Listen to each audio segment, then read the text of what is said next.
Nous revoilà pour la deuxième partie du top 20 et cette fois ça va être les 10 premières places du classement. Alors vous attendez pas forcément encore une fois à des films que vous avez adorés parce que il se peut que soit je ne l'ai pas vu, soit je ne l'ai pas autant aimé que vous. Ça arrive. Après je rappelle que mon opinion est personnelle, hein. Numéro 10, Edmond. Alors Edmond, ça a été mon premier film français de l'année et j'ai été très surpris. Déjà, j'ai vu l'acteur qui jouait dans Spirou et Fantasio, qui est même pas un acteur, je crois, à la base. Et j'avais très peur au début quand je l'ai vu.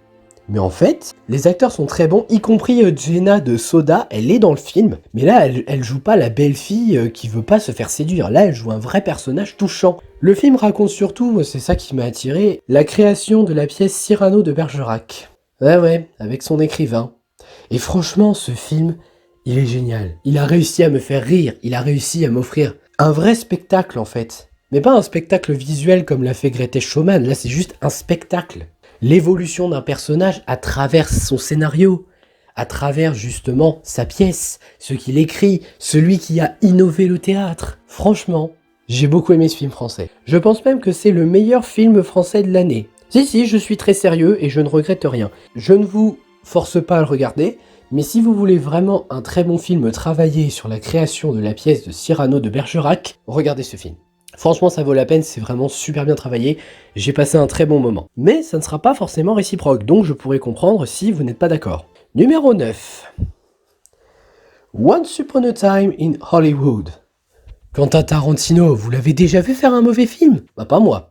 Je comprends que certains n'aient pas accroché ce film, parce que j'avoue que mine de rien, si tu suis pas beaucoup, tu peux pas vraiment t'accrocher. Mais moi, j'ai beaucoup aimé ce film. Après, j'admets qu'on n'a pas la violence de d'habitude de Tarantino et ça fait bizarre. Enfin, on en a, mais on n'en a pas autant qu'on en a dans Les 8 salopards ou Django Unchained. Mais franchement, le film est réellement très bon. Le seul reproche que je ferais vraiment au film, et Margot Robbie, je suis désolé, t'es une super actrice, mais ton personnage, il servait à rien dans ce film. Après, je connais pas la véritable histoire, parce que c'est pas une biopic, mais apparemment, ça a un peu repris une histoire vraie. J'aime beaucoup l'évolution de Leonardo DiCaprio dans le film, et Brad Pitt est juste génial dans son rôle. Non, franchement, le casting, le jeu d'acteur, la retranscription dans les années 60, à Hollywood en plus, franchement, j'ai beaucoup aimé. Quentin Tarantino, tu gères. Maintenant, il n'y a plus qu'à voir ce que donnera ton dernier film. Si ton 10e est vraiment ton dernier. Parce que si ça se trouve, tu vas peut-être continuer.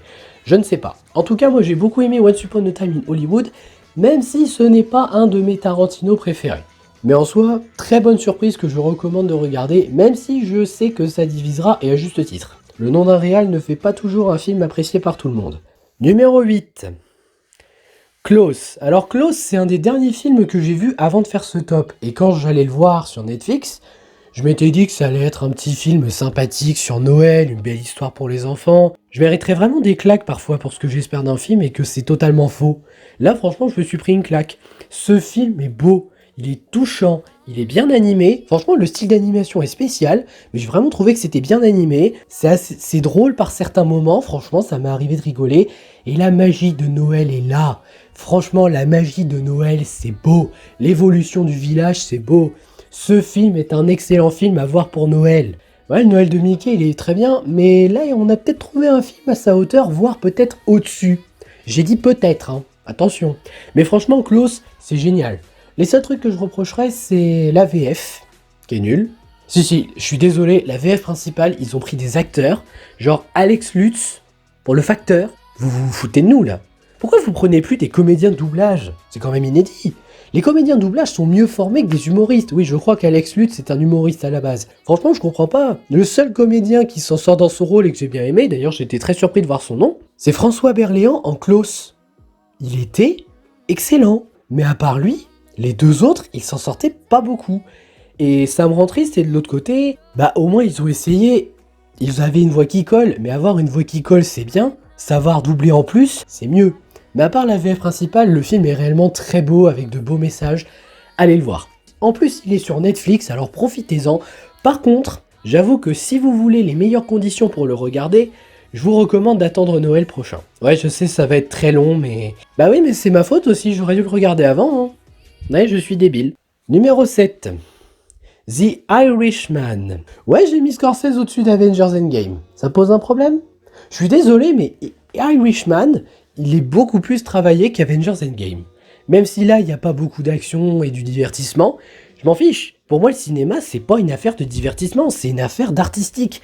Et chaque fois que Martin Scorsese fait un film, il y a de l'artistique, même dans les films qui sont pas forcément très aimés. Enfin, je dis ça parce que Silence a été détesté par Durandal, ce que je peux comprendre, je respecte son avis, vraiment, je le pense. Mais voilà quoi. Et The Irishman, moi personnellement, je ne peux qu'apprécier. Il y a un casting de malade. Il y a quand même Robert De Niro et Al Pacino. Et ils jouent encore très bien pour leur âge, hein. Franchement, ça m'a impressionné. Le film est très bon. Et le fait qu'il dure 3h30, c'est pas dérangeant. C'est pas dérangeant parce qu'en fait, le fait que ça dure 3h30, bah, je vois pas le problème. Un film qui dure trop longtemps, c'est gênant quand il y a des scènes inutiles ou des scènes qui se rallongent un peu trop. Ce qui est le cas ici, il y a peut-être 2-3 scènes qui durent un petit peu trop longtemps. Mais il n'y a pas de scène inutile. Et je le pense sincèrement. Et à part ça, le film est vraiment très bon. En fait, la seule raison pour laquelle il est en 7ème, c'est à cause d'une seule scène. Et je suis sérieux, c'est juste à cause d'une scène. C'est pas une scène inutile, c'est une scène où tu vois que c'est faux en fait. T'as Frank qui va taper un mec à une supérette parce qu'il a poussé sa fille. Ok, alors le père protecteur, j'ai rien contre. Le mec, il fait que se relever en se cognant, mais vraiment légèrement à la porte, à sa porte d'entrée, ça pète les 2 carreaux.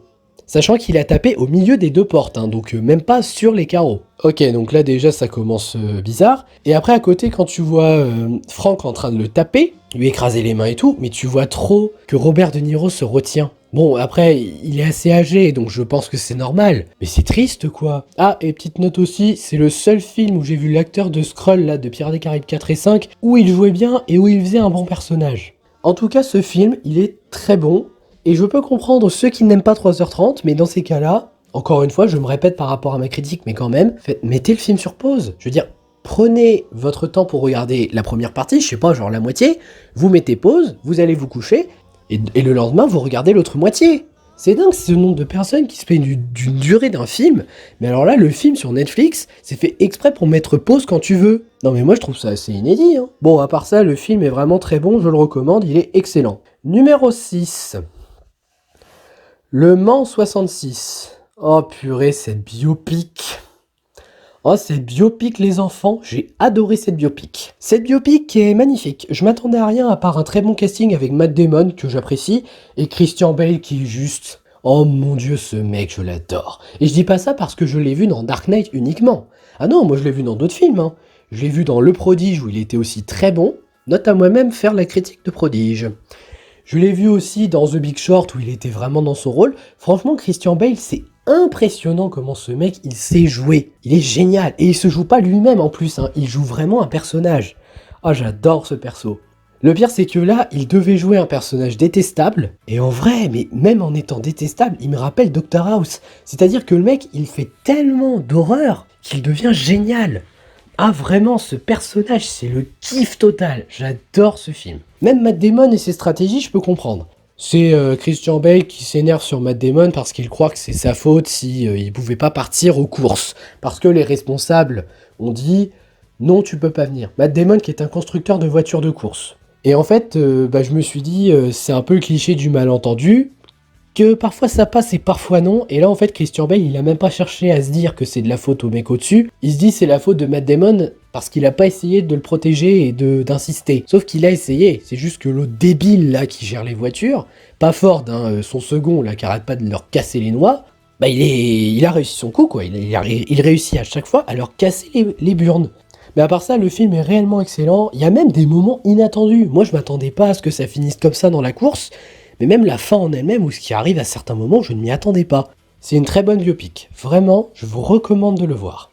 Allez, là on passe au top 5, donc là ça commence à être le must. Bon, c'est pas encore le podium, mais c'est quand même le must. Donc là ce sont des films que j'adore et que je défends sur beaucoup de points.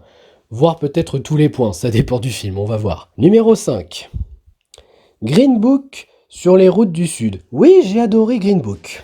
Ça vous pose un problème? Déjà, je suis un fan inconditionnel de Viggo Mortensen, hein. Chaque fois que je l'ai vu dans un film, j'ai adoré. Seigneur des Anneaux, History of Violence, Captain Fantastic.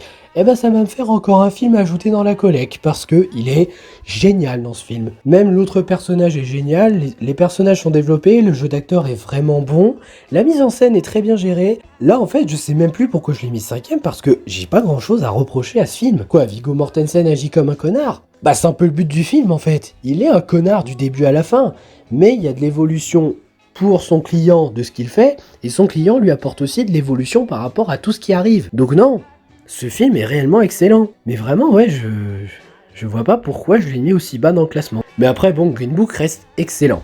Ah si, je me souviens pourquoi, parce que juste, j'ai préféré les autres par sentiment émotionnel, je pense. Ou alors par surprise. Mais en tout cas, Green Book, magnifique biopic, je vous recommande d'aller la voir. Numéro 4. Toy Story 4. Oh, le seul bon Pixar de l'année 2019. Incroyable! Oui, parce qu'en fait, pour moi, Pixar, c'est pas Disney, c'est Pixar. Hein. Parce que Pixar, ils ont fait généralement que des excellents, et je dis bien généralement parce qu'on a eu quelques bémols, mais là, cette énième suite, je peux pas la détester.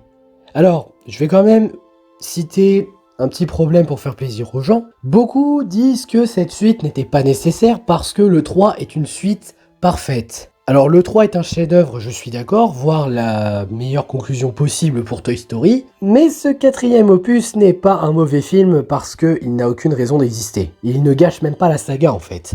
Pour moi, ce Toy Story 4, c'est 24 ans qui me reviennent dans la figure, parce que moi je suis né en 95, je suis né l'année et même le mois où Toy Story 1 est arrivé. Et là, cette année, je termine avec Toy Story 4. Et franchement, je suis désolé, le film est magnifique. La VF est très bien travaillée, les personnages aussi.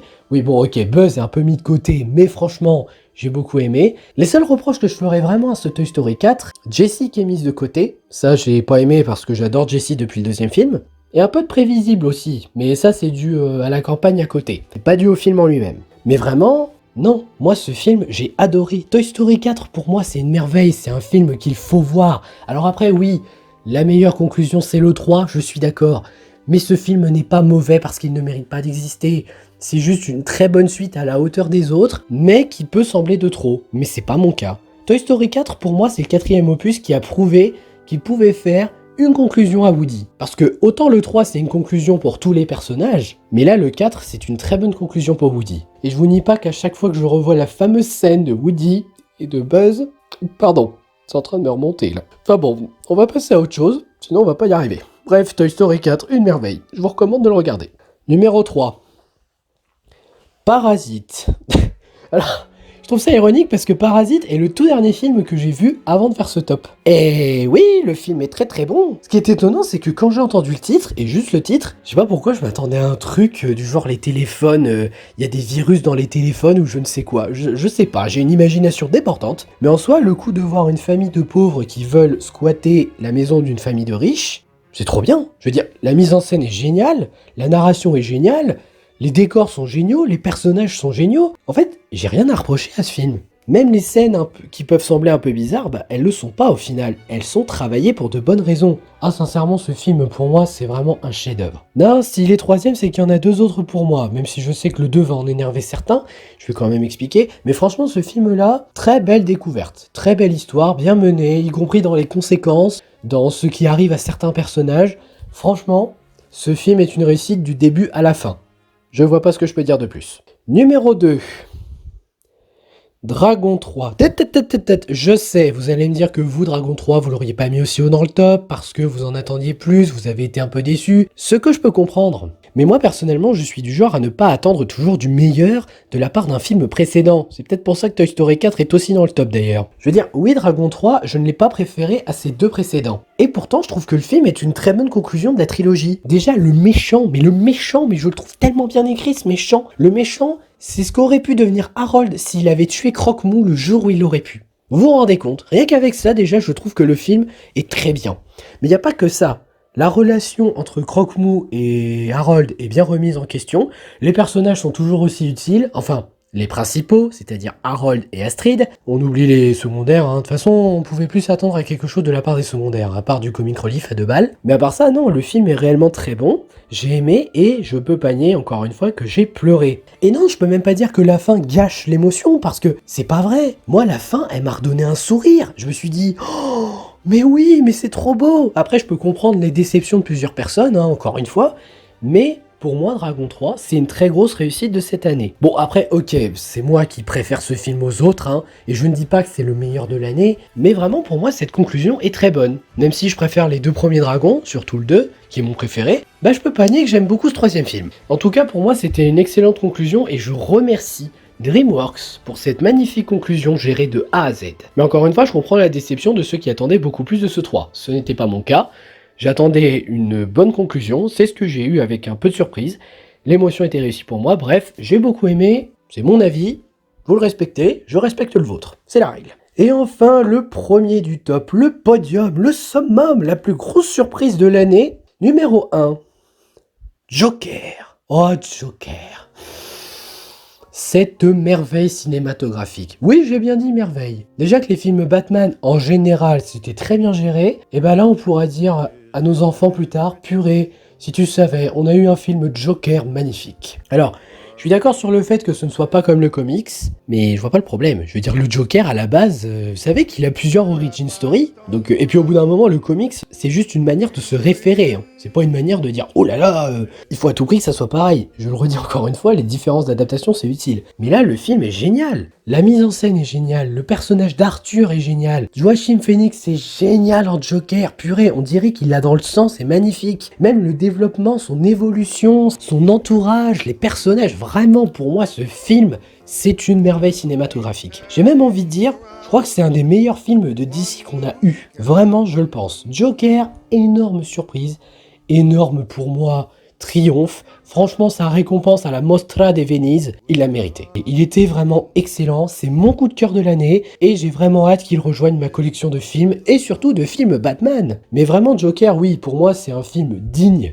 mais vraiment digne de ses récompenses. Il était magnifique. Après, est-ce qu'on aura une suite ? Sincèrement, j'en sais rien, et j'ai pas envie que le studio décide qu'il y aura une suite parce que les fans l'ont décidé. Moi, j'ai envie qu'il y ait une suite uniquement si le réalisateur a envie de faire une suite. Donc, soyons patients, attendons, ne réclamons pas quelque chose que nous n'aurons probablement jamais. Et si nous l'avons, ça sera certainement pas avec le même réal. Et ça peut enlever un gage de qualité. En tout cas, Joker, magnifique, j'adore. Regardez-le si ce n'est pas déjà fait. Voilà, c'était mon top 2019 de cette année, j'espère qu'il vous aura plu. Sur ce, je vous remercie d'avoir regardé cette vidéo, n'hésitez pas à liker, à partager, à vous abonner. Et je finirai cette vidéo pour commencer l'année 2020 avec une citation de Joss Whedon que j'adorerais énormément toute ma vie. Il ne faut pas donner aux fans ce qu'ils veulent, il faut donner aux fans ce dont ils ont besoin. Et j'espère que c'est ce que cette année 2020 nous fera. Sur ce, je vous souhaite une très bonne année, n'hésitez pas à liker, à partager et je vous dis à bientôt pour de prochaines vidéos. Ciao!